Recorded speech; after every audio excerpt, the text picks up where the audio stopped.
I think that's enough. Assalamualaikum warahmatullahi wabarakatuh. Let we introduce ourselves. My name is Denis Suara Nama.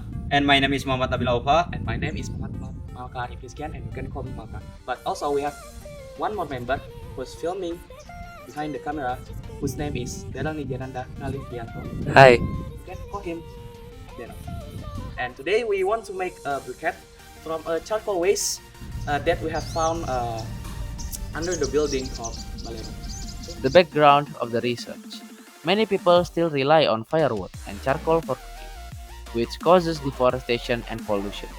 Making briquettes from this waste can be a cheap, clean, and efficient fuel alternative. Charcoal thus adds heat value, and we can reduce waste, lower pollution, and create a useful fuel source. This research focuses on making briquettes from charcoal waste and testing how well they burn and how strong they are. Next is the problem formulation. Which ratio of tapioca flour and charcoal waste produces the best quality briquette in terms of durability and heat? Tools and materials. The tools are grinder, which we use a stick and a can, and then filter, which is a regular kitchen grade steel filter, and then a scale, and then a mold for the briquette, which we use a PVC pipe, a thermometer for the burn test, and a stopwatch. For the materials, we use charcoal waste, tapioca flour, and water. Okay, so for the steps are: first, you must find charcoal from everywhere. You can find the charcoal in our case. We found charcoal in under room. And the second step is we need to dry out the charcoal that we found in under balai room.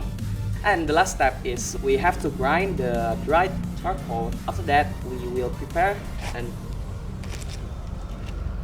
tapioca flour, and we mix the flour into water. And this is the variable that we want to manipulate, and we divide it into three variables. First, it's 30%. Second one is the half of the charcoal, which is 50%, and last 70%. After we make the mixture of the tapiocas, we mix it. After that, we will put the mixture into a PVC tube, and we will let it out and let them dry. And the last step, to determine which ratio is the best, we want to measure it by Slight revision. So we actually want to measure which one of the briquette that burn the longest. I think that's all of the steps. Thank you guys. So we want to test out our briquette by heating it and burning it with our stove. But to protect the briquette from the wind, we use a cardboard. Let's go burning out this brick. So we have three samples, each of them 30% of tapioca, 50% and 70%. And then we ignite each of them for 1 minute, and after igniting, we measure the temperature for every 1 minute. And here is the result table. A little side note, our thermometer has a faulty reading. It has a cap of 80 degrees Celsius, and beyond that, it shows minus degrees Celsius. So we interpret it with 80 degrees Celsius.